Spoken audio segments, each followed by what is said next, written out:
മനസ്സുകളെ ഏറ്റവും കൂടുതൽ തകർക്കുന്ന ഒന്നാണ് കടബാധ്യത എന്നുള്ളത്. വർഷങ്ങളായി പിതാക്കന്മാരുടെ കാലം തൊട്ട് എന്നും കടം കടം കടം എന്ന് കേട്ട് മനസ്സ് തകർന്നുപോയ ധാരാളം പേരുണ്ട്. എൻ്റെ കടബാധ്യത എന്ന് തീരും? എൻ്റെ അപ്പൻ്റെ കാലത്ത് കടം, എൻ്റെ കാലത്തത് തീരുമെന്ന് വിചാരിച്ചു, എൻ്റെ കുഞ്ഞുങ്ങളുടെ കാലത്തും കടം. കടബാധ്യത മനുഷ്യ മനസ്സുകളെ വല്ലാതെ തകർക്കുമ്പോൾ വേദപുസ്തകം ഉറപ്പ് തരികയാണ്, നീ വായ്പ വാങ്ങത്തില്ല, നീ വായ്പ കൊടുക്കുന്നവനായിത്തീരും.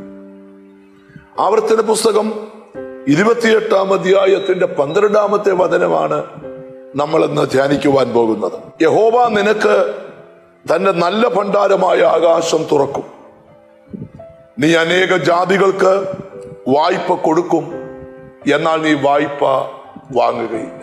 വേദപുസ്തകം നമുക്ക് തരുന്ന ഏറ്റവും വലിയൊരു ഉറപ്പാണ്, നിന്റെ സ്ഥിതി മാറ്റി ഇന്ന് വായ്പ വാങ്ങുന്നവനായ നിന്നെ അനേകർക്ക് വായ്പ കൊടുക്കുന്നവനാക്കി തീർക്കുവാൻ ദൈവത്തിന് കഴിയുമെന്ന് വചനം വെളിപ്പെടുത്തുകയാണ്.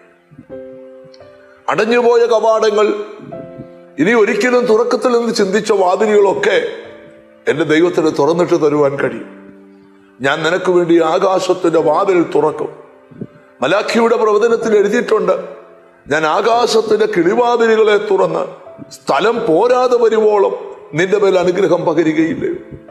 സ്നേഹിത, സകല വഴികളും അടയുമ്പം ദൈവത്തിന്റെ മുഖത്തേക്ക് നോക്ക്, ആ വഴികൾ നിനക്ക് വേണ്ടി വളരെ പെട്ടെന്ന് തുറന്നു വരും. സ്തോത്രം. കർത്താവിന്റെ മുഖത്തേക്ക് നിങ്ങൾ നോക്കുന്നുവെങ്കിൽ ഒരു കാലത്ത് നിങ്ങൾ ലജ്ജിക്കുകയില്ല എന്നാണ് വചനം നമ്മളെ പഠിപ്പിക്കുന്നത്. ഇവിടെ എഴുതി വെച്ചിരിക്കുകയാണ്, നീ വായ്പ വാങ്ങത്തില്ല, നീ വായ്പ കൊടുക്കുന്നവനായിത്തീരും. ഒരു ശാപം പോലെ മനുഷ്യ മനസ്സുകളെ വേട്ടയാടുന്ന ഏറ്റവും വലിയൊരു കാര്യമാണ് കടക്കടി. കുടുങ്ങിയും കുരുങ്ങിയും കിടക്കുന്ന ഫൈനാൻഷ്യൽ ലൈബിലിറ്റികൾ ഇനിയും പ്രാർത്ഥിച്ചിട്ട് പോലും കാര്യമില്ലെന്ന് ചിന്തിക്കത്തക്ക രീതിയിൽ ചിലരെ വല്ലാതെ ബാധിച്ചിരിക്കുമ്പോൾ ദൈവം നിന്നോട് സംസാരിക്കുക, വായ്പ വാങ്ങിക്കുന്ന നിന്നെ വായ്പ കൊടുക്കുന്നവനാക്കി മാറ്റുവാൻ എൻ്റെ ദൈവത്തിന് കഴിയും. കർത്താവ് നിനക്ക് വേണ്ടി ആകാശത്തിന്റെ വാതിലുകളെ തുറന്നിട്ട് തരട്ടെ.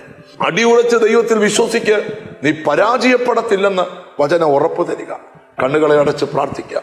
ഞങ്ങളുടെ കർത്താവേ, സ്വർഗസ്ഥ പിതാവേ, ഞങ്ങൾക്ക് വേണ്ടി ആകാശത്തിന്റെ കിളിവാതിൽ തുറന്നു. ഹല്ലേലൂയ. ആമേൻ. ഞങ്ങൾ വായ്പ വാങ്ങിക്കുന്ന ഞങ്ങളെ വായ്പ കൊടുക്കുന്നവരാക്കി മാറ്റാമെന്ന് വചനം പറഞ്ഞില്ല കർത്താവ്. എന്നോട് ചേർന്ന് പ്രാർത്ഥിക്കുന്ന മക്കൾക്ക് വേണ്ടി പ്രാർത്ഥിക്കുന്നു. ഇവരുടെ കടബാധ്യതകൾ മാറിപ്പോകട്ടെ.